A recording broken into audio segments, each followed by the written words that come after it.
에베소서 4장 15절부터 16절을 제가 대신 봉독해 드리겠습니다. 하나님의 말씀을 들으십시오. 오직 사랑 안에서 참된 것을 하여 즉 진리를 말하여 범사에 그에게까지 자랄지라. 그는 머리니 곧 그리스도라. 그에게서 온몸이 각 마디를 통하여 도움을 받음으로 연결되고 결합되어 각 지체의 분량대로 역사하여 그 몸을 자라게 하며 사랑 안에서 스스로 세우느니라. 아멘. 우리는 그리스도와 그리스도인이라는 주제로 계속 하나님 말씀을 살펴보고 있습니다. 우리가 지난주에는 이제 다른 말씀, 그 요한복음의 말씀을 살펴보았죠. 요한복음 맞나요? 갑자기 기억이 안 나네. 요한복음 말씀 살펴보고 오늘 이어서 다시 그리스도와 그리스도인 이제 9번째 시간인데 이 주제로 또 이어서 말씀을 보겠습니다. 그래서 지금까지 우리가 본 말씀은 그리스도께서 어떤 분이신지, 또 그분을 믿는 그리스도인은 누구이며 또 어떤 삶을 살아야 되는지를 우리가 계속 살펴보았습니다. 특별히 지난 시간에는 그리스도께서 우리를 구원하셨고 또 교회로 모으셨을 때 우리는 이 교회 안에서 어떻게 살아야 하는지를 살펴보았죠. 그래서 그 첫 번째가 무엇이었습니까? 서로 진리를 말하는, 사랑 안에서 진리를 말하여서 서로를 지키고 또 온전히 세워가고 함께 그리스도의 장성한 분량에 이르기까지 자라는 것이었습니다. 그래서 15절 말씀이 그 첫 번째 주의 명령이었죠. 오직 사랑 안에서 참된 것을 하여 진리를 말하여 범사에 그에게까지 자랄지라. 그는 머리니 곧 그리스도라. 이렇게 말하고 오늘 이제 두 번째로 주께서 또 우리에게 교회로 살아갈 때 어떻게 살아야 될지를 또 명하십니다. 그 두 번째는 우리 모두가 그리스도의 몸의 지체임을 생각하면서 우리의 신앙생활을 그리스도의 몸으로 하는 것입니다. 공동체적인 신앙생활을 하는 것입니다. 그것이 이제 15절, 16절인데 제가 읽어드리겠습니다. 그는 머리니 곧 그리스도라. 그에게서 온몸이 각 마디를 통하여 도움을 받음으로 연결되고 결합되어. 지금 그리스도께서 머리이시다. 그리고 그에게서 온몸이 각 마디를 통하여 도움을 받음으로 연결되고 결합된다는 것은 뭘 의미하겠습니까? 그 몸의 지체들인 우리가 이제 연결되고 결합된다는 것을 의미하겠죠. 즉 하나가 되어야 된다 이렇게 말씀을 합니다. 그리고 우리가 이렇게 하나 되어서 또 뭘 해야 되냐면 이어서 각 지체의 분량대로 역사하여.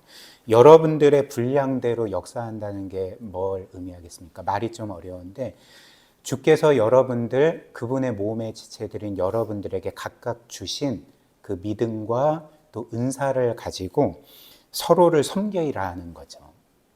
이 말씀입니다. 그래서 그 결과 그 몸을 자라게 하며 사랑 안에서, 즉 서로를 사랑하며 스스로 세워가느니라. 교회를 세워야 된다. 이게 이제 주께서 우리에게 교회로 살아갈 때 주신 명령입니다. 일단 이 말씀이 저와 여러분들에게 알려주는 첫 번째 사실이 있죠. 그것은 교회가 무엇인지에 대한 말씀입니다. 성경은 교회를 단지 어떤 건물이나 혹은 종교단체나 회합으로 말하지 않습니다. 오늘 성경이 우리에게 분명히 말하는 바는 성경은 교회를 본질적으로 그리스도의 몸이라고 말을 한다는 거죠. 그래서 그 몸의 머리는 그리스도이시고 또 그 몸의 지체들은 저와 여러분들인 성도인 우리 모두라는 것입니다. 그리고 교회가 이렇게 그리스도의 몸이고 또 우리가 그리스도의 몸의 지체들이라는 사실은 저와 여러분들이 받은 구원의 본질이 무엇인지를 또 보여주지 않습니까? 저와 여러분들이 그리스도를 믿고 받은 구원의 본질이 무엇일까요?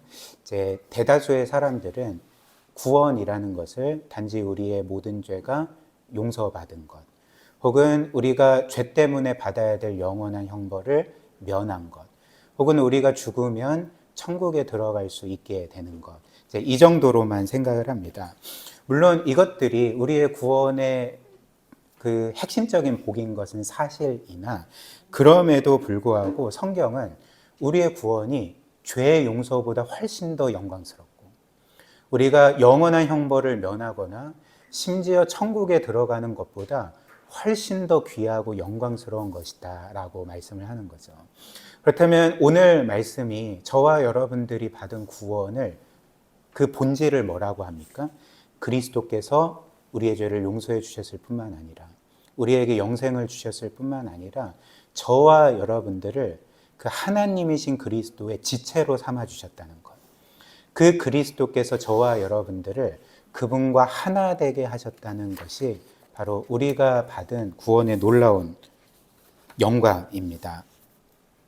그리고 그리스도께서 이렇게 우리 모두를 그분의 몸의 지체들로 삼으시고 그분과 하나가 되게 하셨다는 것은 이제 세 가지 의미가 있을 것입니다. 이제 첫 번째 의미는 머리와 지체들이 결코 분리될 수 없는 것처럼 머리이신 그리스도에게서 우리는 결코 끊어질 수가 없다는 거죠.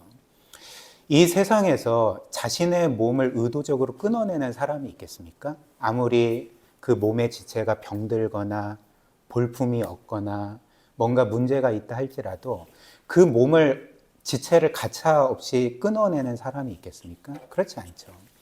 그리스도께서 우리를 그분의 몸의 지체로 삼아 주셨다는 것은 그분은 결코 우리를 끊어낼 수 없다는 것을 의미합니다. 불가분의 관계라는 거죠. 오히려 그리스도는 우리를 그분의 영원한 그 몸의 지체로 받아주시고 그렇게 대해주신다는 것이 이제 첫 번째 의미이죠.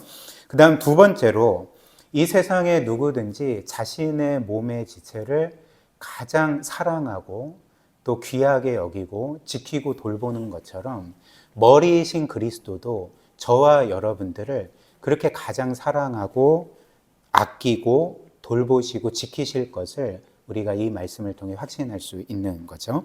그 다음 마지막 세 번째로 머리의 모든 것이 지체의 것이 되는 것처럼 그리스도께서 우리 모두를 그분의 몸의 지체로 삼아주셨다면 그분의 모든 것은 이미 우리의 것입니다. 그리스도의 모든 영광, 그분이 가지신 모든 것, 그리고 그분의 영원한 의로움과 그분이 누리시는 모든 행복이 저와 여러분들의 것임을 우리가 굳게 믿어야 합니다.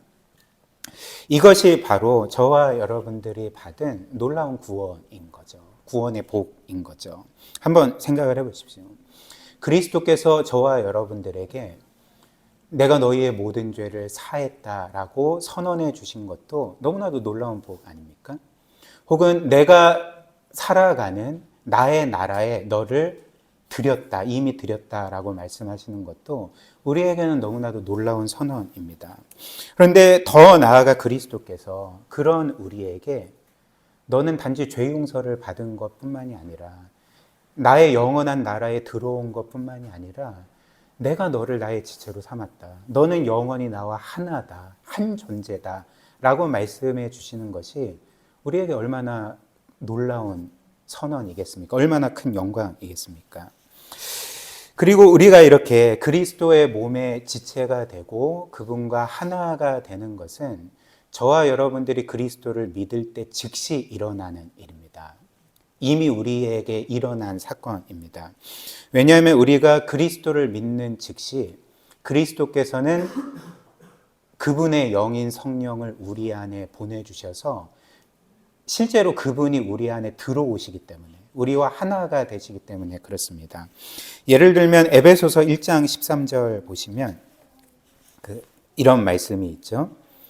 그 안에서, 여기에서 그라는 것은 예수 그리스도를 의미합니다. 예수 그리스도 안에서 너희도 진리의 말씀, 곧 너희의 구원의 복음을 듣고 그 안에서 또한 믿어, 즉 그리스도를 믿어서 약속의 성령으로 인치심을 받았으니 이렇게 말을 합니다. 이 말씀처럼 예수 그리스도는 그분을 믿을 때, 우리가 그분을 믿을 때 우리에게 성령으로 인쳐 주신다는 거죠. 도장을 찍어 주신다는 것입니다.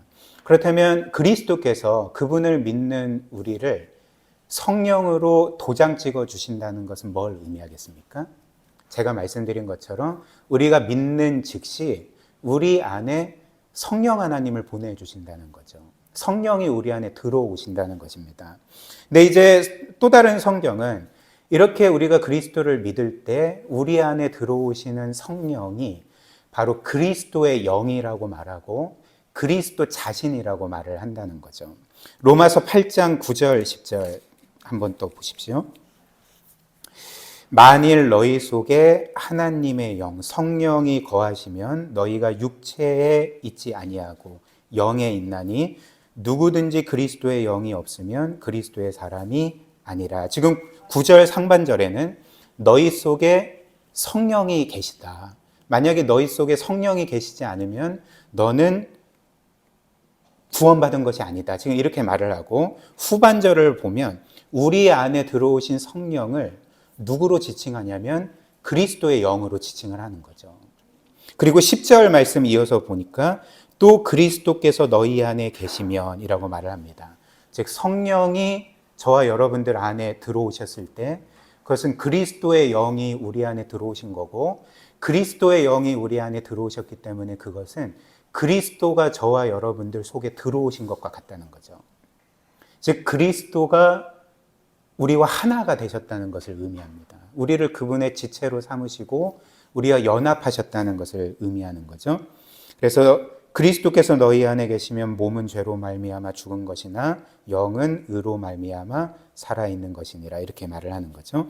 그리고 이른, 즉 우리와 그리스도와 하나가 되는 것, 그리스도가 우리 안에 들어오셔서 우리와 연합하시는 것은 창세 전에 하나님께서 우리를 향해 세우신 구원 계획의 핵심이었습니다. 즉 하나님은 영원 전부터 저와 여러분들을 이렇게 그리스도와 하나 되도록 구원하시기로 예정하셨다는 거죠. 이를 잘 보여주는 말씀이 이제 에베소서 1장 3절부터 6절입니다. 이 말씀 3절부터 6절 보시면 제가 볼드체 처리해 놓은, 이제 굵은 글씨 처리해 놓은 그리스도 안에서라는 말이 계속 반복이 됩니다. 근데 이 그리스도 안에서라는 말은 그리스도와 연합해서라는 의미입니다. 이렇게 읽으시면 됩니다. 그래서 3절부터 한번 보십시오.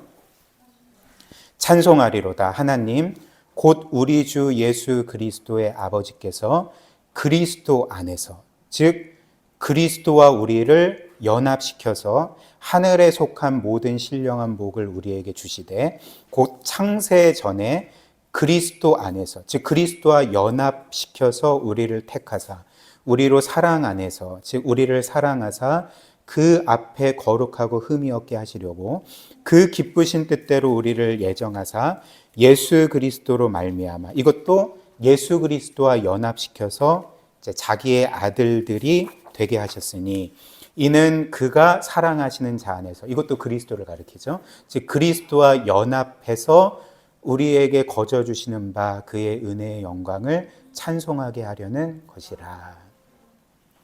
이처럼 하나님은 창세 전부터 우리를 그리스도와 연합시킨 그 상태에서 구원과 모든 복을 주시기를 원하셨다. 그렇게 우리를 택하셨다, 이렇게 말을 하고 있습니다. 특별히 3절 말씀 보면 하나님께서 그리스도 안에서, 즉 저와 여러분들을 그리스도와 연합시켜서 뭘 주신다고 합니까?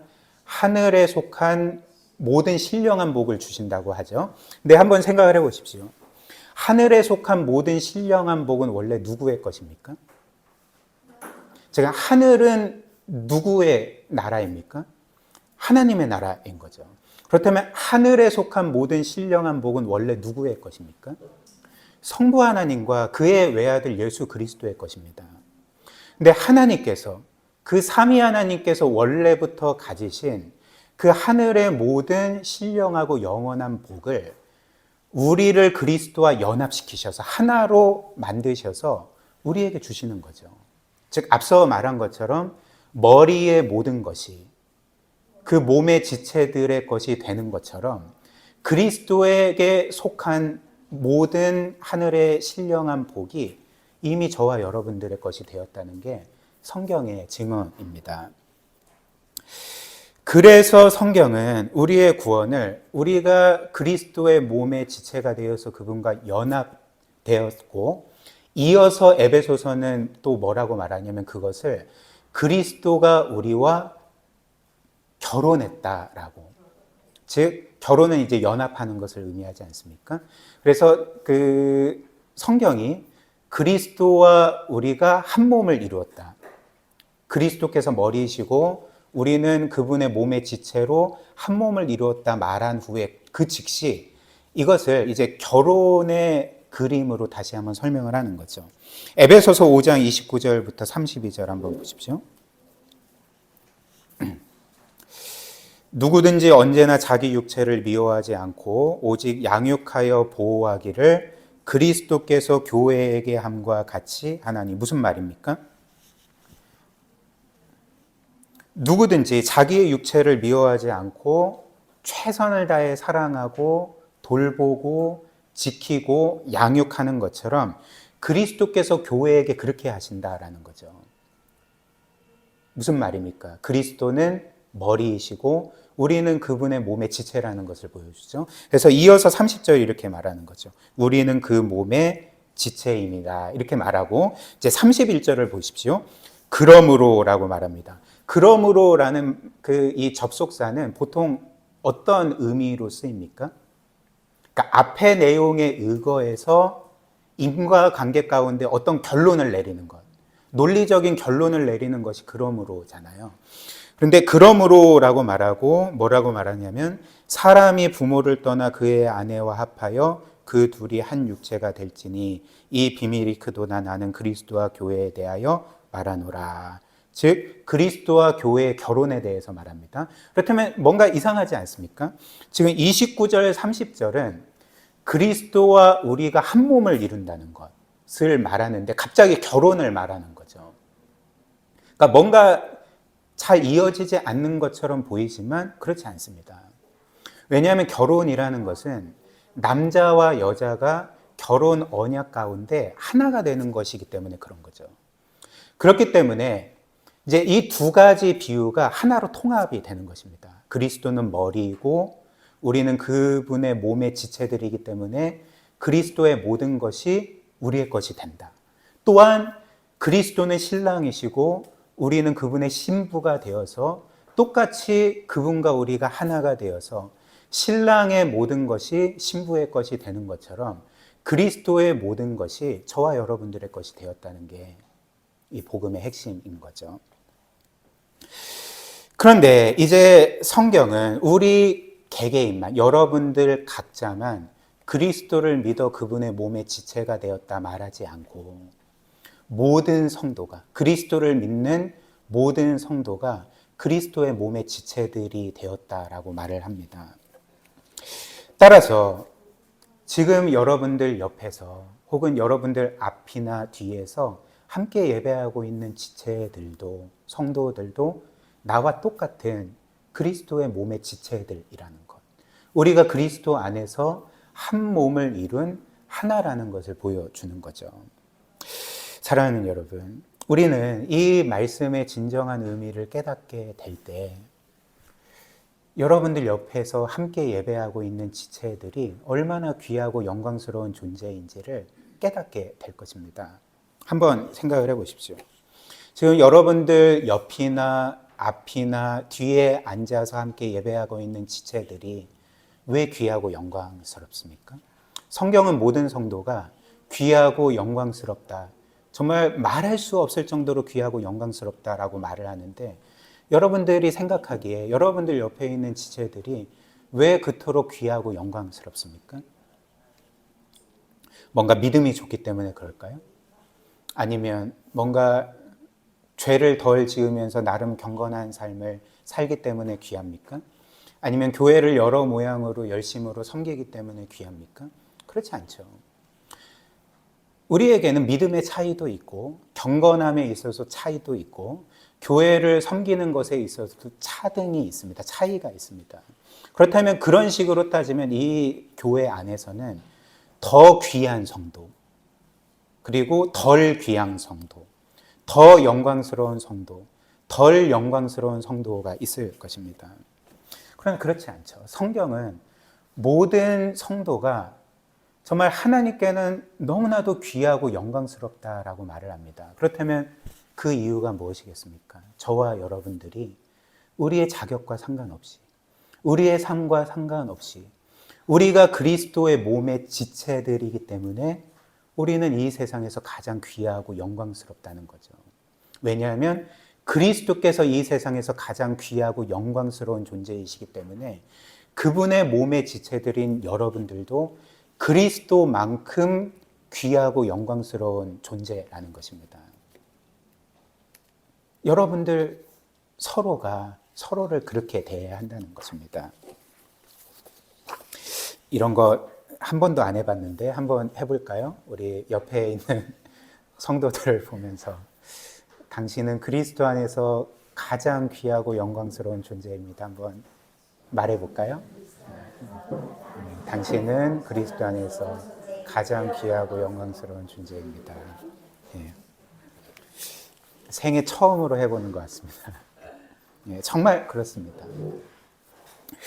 또한 나 자신만, 여러분들 개개인만 그리스도의 몸의 지체일 뿐만 아니라 우리 모두가 그리스도의 몸의 지체들이라는 것. 즉 어떤 면에서 정말 많은 부분에서 서로 다른 우리가 똑같이 그리스도의 몸의 지체들이라는 것은 이제 뭘 보여주겠습니까? 교회 안에는 나와 다른 사람이 있다는 것은 당연하다는 것을 보여주는 거죠.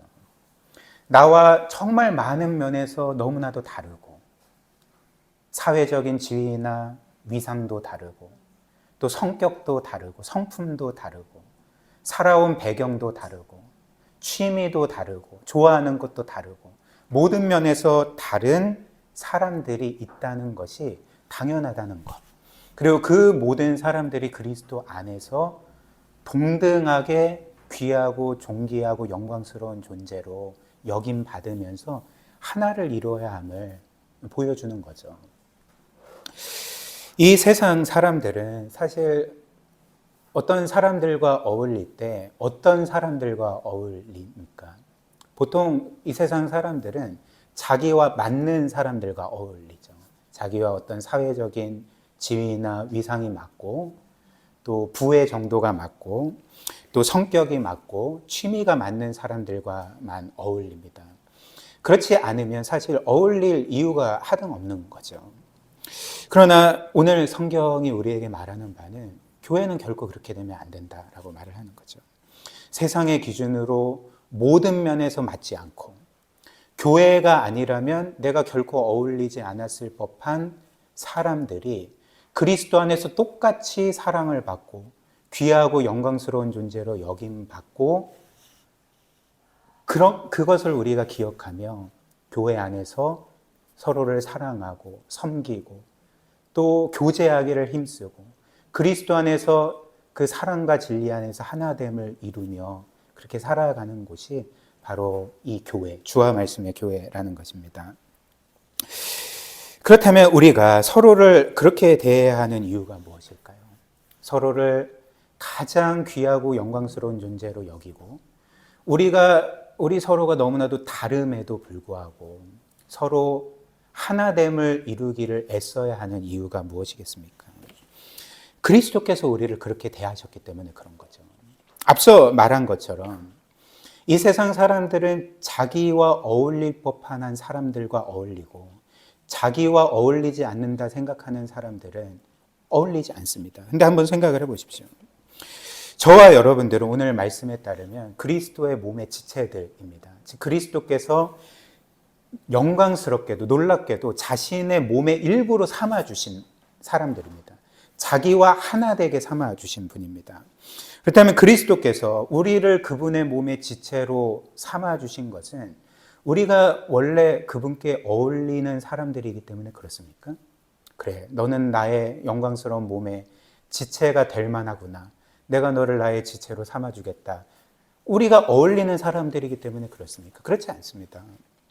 우리 중 누구도, 그리고 저도 마찬가지고 여러분들도 마찬가지고 그 누구도 그리스도께 어울리는 사람들이 아니었습니다. 따라서 그리스도께서 우리에게 너는 나에게 어울리지 않는다. 너는 나의 몸의 지체가 될 아무런 자격이 없다. 그렇기 때문에 너는 탈락이다 라고 말씀하셔도 사실 우리는 그분께 드릴 말이 없습니다.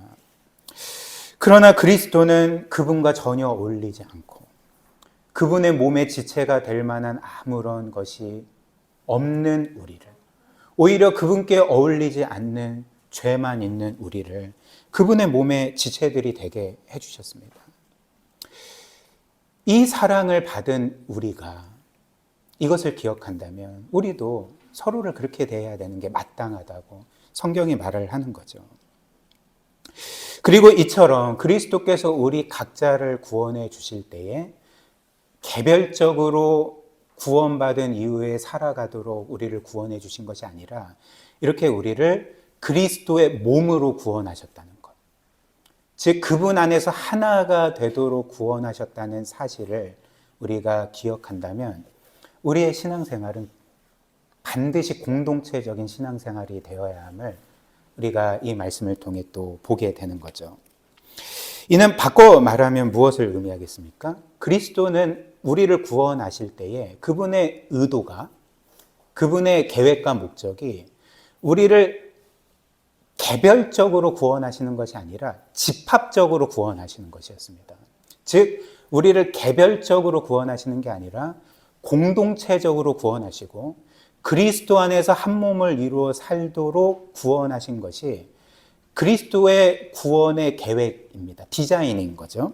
근데 만약에 우리가 이처럼 개별적으로 구원받은 게 아니라 그리스도의 몸으로 살도록 구원받았음에도 불구하고 그리스도의 몸으로 살지 않고 마치 그냥 개별적으로 신앙생활에도 상관없다는 생각으로 그리스도의 몸인 교회 없이 또 나와 함께한 하나가 된 지체들 없이 그렇게 신앙생활을 한다면 우리는 그분이 우리에게 의도하신 구원의 생명, 그 은혜, 그 모든 복을 진정으로 누릴 수가 없게 됩니다. 한번 생각을 해보십시오. 우리가 그리스도의 몸으로 살지 않는데 어떻게 머리이신 그리스도께서 우리에게 예비하신 복을 누릴 수가 있겠습니까? 우리를 향해 예비하신 은혜들을 진정으로 누릴 수가 없지 않겠습니까? 또한 우리가 이렇게 그리스도의 몸으로서 공동체적인 신앙생활을 하지 않는다면 우리는 주께서 우리를 구원하신 목적을 결코 이룰 수가 없습니다. 제가 확언 아는데 이 세상 어떤 신자도 그가 그리스도의 몸으로 살지 않는다면 그리스도께서 그를 구원하신 목적을 결코 이룰 수가 없습니다. 그렇다면 성경이 우리에게 말하는 그분이 우리를 구원하신 목적이 무엇인지 아십니까? 고린도후서 5장 15절 한번 보십시오. 고린도후서 5장 15절. 그가 즉 예수 그리스도께서 모든 사람을 대신하여 죽으심은 살아있는 자들로 하여금 다시는 그들 자신을 위하여 살지 않고 오직 그들을 대신하여 죽었다가 다시 살아나신 이를 즉 그리스도를 위하여 살게 하려 함이라 이렇게 말을 합니다. 우리의 구원의 목적은 과거에 나를 위해서만 살던 나 자신을 그것에서 돌이켜서 이제는 나를 위해 죽으시고 다시 살아나신 예수 그리스도를 위해 살게 하시는 것이 그리스도께서 저와 여러분들을 구원하신 목적입니다. 그렇다면 이제 바꿔 말하면 이 말씀에 따르면 죄는 뭐라고 말을 하는 것입니까? 죄는 과거에 우리가 우리 자신만을 위해 살아간 것입니다. 이게 이제 성경이 말하는 죄입니다. 물론 어떤 사람들은 내가 내 자신을 위해 살아가는 게 왜 죄인가? 그게 뭐가 나쁜 건가? 라고 말할 수 있을 것입니다. 그게 부분적으로는 맞습니다. 우리가 우리 자신을 위해 살아가는 것은 사실 그 죄라고는 말할 수 없습니다. 우리는 우리 자신을 어느 정도 올바르게 사랑해야 되고 또 우리 모두는 사실 우리 자신을 위해 살아야 합니다. 우리 자신을 아껴야 되고 우리 자신을 돌보아야 합니다. 그래서 이런 이유로 주님도 이런 말씀을 하셨죠. 하나님의 율법의 가장 중요한 두 가지 계명 말씀하시면서 이제 너는 마음과 뜻과 성품과 목숨을 다해 하나님을 사랑하고 너의 이웃을 너 자신같이 사랑하라 이렇게 말씀하심으로써 우리가 우리의 이웃을 사랑하기에 앞서서 우리 자신을 올바르게 사랑하고 우리 자신을 아끼고 돌봐야 한다는 것을 말씀하셨습니다. 그래서 이것이 필요하고 따라서 이런 면에서 우리가 우리 자신을 사랑하는 것, 우리 자신을 위해 살아가는 것은 나쁜 것이 아닙니다. 죄가 아닙니다. 그렇다면 성경이 오늘 이 고린도후서 5장 15절 말씀처럼 우리가 우리 자신을 위해 살아가는 것을 죄라고 말할 때 그렇다면 그것은 무엇인가? 여기에서 성경이 말하는 우리가 우리 자신을 위해 살아가는 것은 이런 것입니다. 우리가 우리 자신을 어긋나게 사랑함으로써 우리 자신만을 사랑하여 나의 유익을 위해 내 주위의 모든 것을 이용하려고 하는 것인 거죠. 그래서 제가 과거에 말씀드린 16세기 종교개혁자 마르틴 루터가 죄를 이렇게 정의했다고 말씀드리지 않았습니까? 죄는 내 주위의 모든 것을 나를 향해 굽게 만드는 거다. 내 가족과 내 이웃과 내 회사의 동료와 또 내 주위에 있는 모든 것, 심지어 하나님까지도 나의 유익을 위해서 나를 향해 굽게 만드는 것, 내 유익을 위해서 그 모든 것들을 이용하려고 하는 것이 바로 죄의 본질이다 이렇게 말을 했습니다. 그래서 이 죄라는 것은 어떤 면에서는 우리가 우리 자신을 사랑해야 된다 말씀을 드렸죠. 우리 자신을 아껴야 되고 돌봐야 됩니다. 근데 성경이 말하는 죄는 우리가 우리 자신을 어긋나게 사랑하는 것입니다. 하나님께서 우리에게 정하신 올바른 사랑의 질서가 있는데 그 올바른 사랑의 질서를 깨트리고 그 사랑의 질서를 뒤틀리게 하고 왜곡시켜서 잘못되게 사랑하는 것이 죄라는 거죠. 예를 들면 주께서 방금 전에 제가 예를 들었던 가장 큰 두 가지 계명에서 주께서는 올바른 사랑의 질서를 이렇게 말씀하셨습니다. 너가 하나님으로부터 받은 그 완전한 사랑으로 충만해져서 그 사랑으로 하나님을 사랑하고 또 그 사랑으로 너 자신을 사랑하고 이웃을 사랑하는 것. 이게 이제 사랑의 올바른 질서입니다. 그렇다면 한번 생각을 해보십시오. 우리가 하나님으로부터 완전하고 영원한 사랑을 받으면 우리의 영혼은 가득 채워집니다. 하나님만이 우리의 영혼을 가득 채우실 수 있기 때문에 우리는 더 이상 우리의 안에 있는 사랑 결핍을 채우기 위해서 우리 주위의 것들을 이용하려고 하지 않을 것입니다. 사람들을 내 뜻대로 부리려고 하지 않을 것이고 내 결핍을 채우기 위한 어떤 재화로 사람들을 사용하지 않을 것입니다. 이게 죄인 거죠. 우리가 하나님으로부터 받은 그 사랑이 우리의 영혼을 충만하게 채울 때 우리는 그때 비로소 하나님을 사랑할 수 있고 그때 비로소 내 자신을 올바르게 사랑할 수 있고 그때 비로소 우리의 이웃들을 이타적으로 사랑할 수 있습니다. 그렇다면 이렇게 되면 어떻게 될까요? 모든 사람이 행복해지겠죠. 우리 자신이 행복해지고 내 주위에 있는 모든 사람들이 행복해질 것입니다. 이것이 하나님께서 원래 이 세상 모든 것들을 창조하실 때 세우신 사랑의 질서입니다. 근데 죄라는 것은 이 질서를 깨트리는 거죠. 왜곡시키는 거죠. 그래서 사랑의 질서 중에 첫 번째는 우리가 하나님으로부터 받은 사랑으로 하나님을 사랑하는 건데 왜곡된 사랑의 질서는 무엇이겠습니까? 나 자신을 사랑하는 거죠. 하나님의 사랑을 몰라서 하나님으로부터 멀리 떠나서 그 하나님을 거스르며 대적하는 삶을 살아서 하나님의 사랑의 초청을 거부하고 하나님만이 그의 영혼을 채우실 수 있음에도 불구하고 그 영혼의 그 끝없는 결핍 가운데 자기를 그릇되게 사랑함으로 내 주위에 있는 것들을 자기의 사랑의 결핍을 채우기 위해 이용하는, 착취하는, 부려먹는, 부려먹다는 게 좀 그렇지만 아무튼 그렇게 하는 것이 결국에는 이 사랑이 이 질서가 깨트려졌기 때문에 그런 거죠. 한번 여러분들도 생각해 보십시오. 여러분들이 왜 죄를 짓습니까? 여러분들 자신을 어긋나게 사랑하기 때문에 죄를 짓는 거죠. 그리고 그 원인이 되는 여러분들이 하나님으로부터 그 진정한 사랑을 받아 누리지 못하기 때문에 결국에는 그 사랑을 채우기 위해서 죄를 짓는 것입니다. 이해되십니까? 그래서 성경은 그리스도께서 우리를 구원하신 목적을 뭐라고 말을 하는 것입니까? 너희가 하나님의 진정한 사랑을 깨닫고 그 무한하고 영원한 사랑을 충만히 받아 누림으로써 이제는 하나님을 사랑하고 그리스도를 사랑함으로써 이제 너희가 너 자신을 위해 살지 않고 이제는 너를 위해서 죽고 다시 사신 예수 그리스도를 위해 살게 하려 함이라 이렇게 말씀을 하는 거죠. 그렇다면 이제 우리는 우리 자신을 위해 살지 않고 예수 그리스도를 위해 살아야 하는데 그리스도를 위해 산다는 것은 무엇이겠습니까? 저와 여러분들이 나 자신을 위해 살지 않고 예수 그리스도를 위해 산다는 것은 무엇이겠습니까?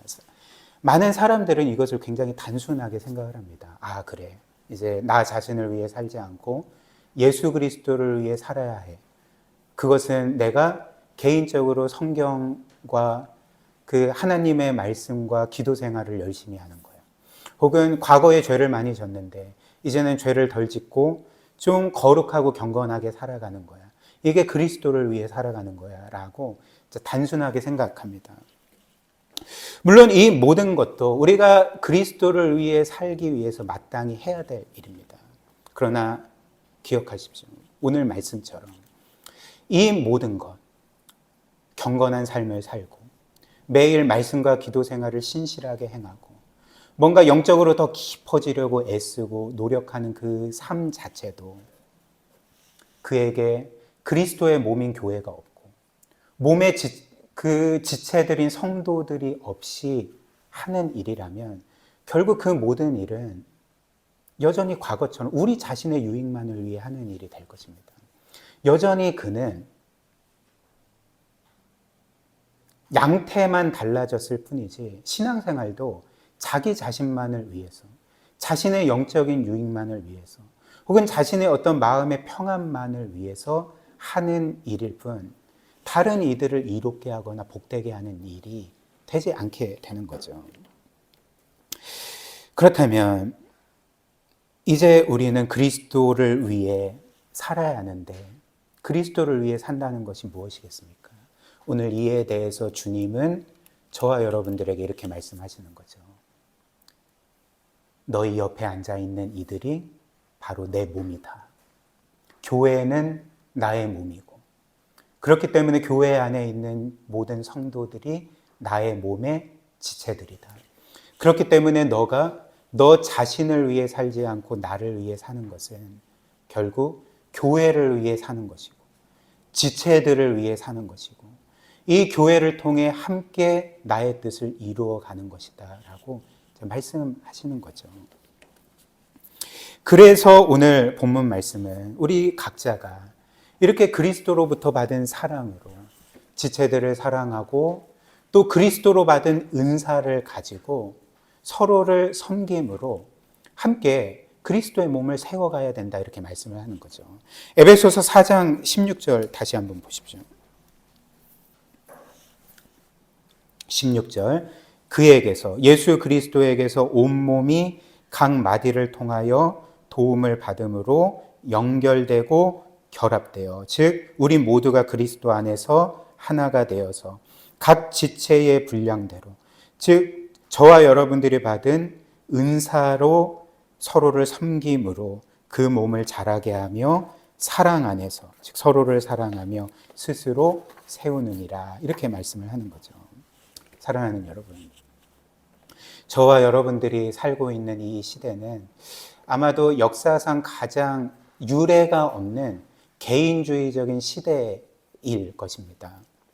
그리고 교회와 성도들도 안타깝게 이 시대에 주된 그 개인주의적인 성향과 또 시류에 휩쓸리고 있는 것 같습니다. 그래서 사람들은 신앙생활을 하는 이유를 그리스도의 몸으로 살아가는 것으로 결코 생각하지 않고 자신의 마음의 평안을 위해서, 자신의 어떤 영적인 유익을 위해서만 하는 것으로 생각하는 것 같습니다. 그러나 한번 생각을 해보십시오. 저와 여러분들의 구세주이신 주님께서 원래 그분 자신만을 위한 분이었다면 우리는 어떻게 되었겠습니까? 그리스도께서 그분 자신만을 위해서 사는 분이셨다면, 그리고 이 세상에 오신 것 자체도, 오셨을 때 사신 삶도 그분 자신을 위해서 사신 삶이었다면 저와 여러분들은 어떻게 되었겠습니까? 사실 주님께서 그분 자신만을 위한 분이셨다면 애시당초 이 세상에 오실 일이 없었을 것입니다. 그리고 죄 아래서 죽어가는 우리를 향해서 주님은 이렇게 말씀하시지 않았겠습니까? 내가 왜 저 괘씸한 죄인들을 위해서 희생해야 되고, 왜 내 피를 흘려야 되고, 내가 왜 저 죄인들을 위해 죽어야 하는가? 나는 그럴 수가 없다. 나에게 어떤 유익도 주지 않는 이들에게 내가 왜 희생해야 하는가라고 말씀하시지 않았겠습니까?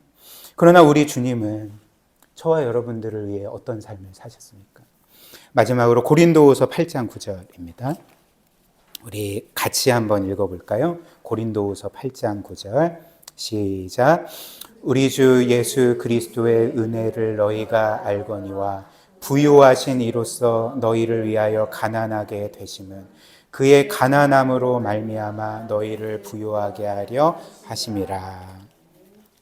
사랑하는 여러분, 주님은 그분 자신을 부요하기 위해서 사신 분이 아닙니다. 그분 자신을 부요하게 만들기 위해서 우리를 이용하거나 착취하신 분이 아니셨습니다. 사실 주님은 그럴 필요도 없습니다. 왜냐하면 주님은 모든 것을 가지고 계신 분이시기 때문에 그렇습니다. 원래 영원 전부터 삼위 하나님께서 서로를 무한히 사랑하시고 기뻐하심으로써 그분께는 전혀 부족함이 없으셨습니다. 오히려 생명과 행복으로 무한히 충만하신 분이 바로 삼위 하나님이셨습니다. 무한히 부유하신 분이셨죠. 그렇기 때문에 그분은 우리를 필요로 하지 않으셨고, 심지어 죄를 지은 죄인들인 우리를 결코 필요로 하지 않으셨습니다. 그러나 오늘 이 말씀이 우리에게 알려주는 바가 무엇입니까? 우리는 그분의 부유함을 더하는 것에 더할 수도 없지만, 그분께 어떤 보탬도 될 수 없는 우리지만, 오히려 우리의 죄로 인해서 그분을 무시하고 그분의 영광을 가리우고 그분을 끊임없이 심적으로나 또 무의식적으로나 대적하는 삶을 살았지만, 그 예수 그리스도께서는 자신의 그 무한한 부유함, 하나님으로서 가진 그분의 그 영광과 지위를 우리를 위해서 뒤로 하시고 그분의 생명까지 아낌없이 우리를 위해 내어주심으로 우리를 무한히 부유하게 하시지 않았습니까? 이 사실을 기억할 때 우리는 우리 자신을 부유하기 위해서 사람들을 이용하는 삶을 살아갈 수가 없는 거죠. 특별히 교회 안에 있는 지체들을 우리 자신을 부유하기 위해서 이용하는 것이 아니라 오히려 내가 가난해짐으로 내 옆에 있는 지체들을 부유하게 만드는 그런 삶을 살아가는 사람들이 모인 곳이 바로 이 교회라는 거죠. 저와 여러분들이 이렇게 그리스도께서 우리를 위해 행하신 일들, 이루신 일들, 또 포기하시고 희생하신 일들을 기억하며 우리도 그리스도를 사랑함으로 서로를 사랑하고 우리의 은사들로 서로를 섬기고 이 교회를 통해 이 도시와 지역과 많은 사람들을 향한 주님의 뜻을 온전히 이루어드리며 함께 이 교회를 세워가 주시기를 주님의 이름으로 축복합니다.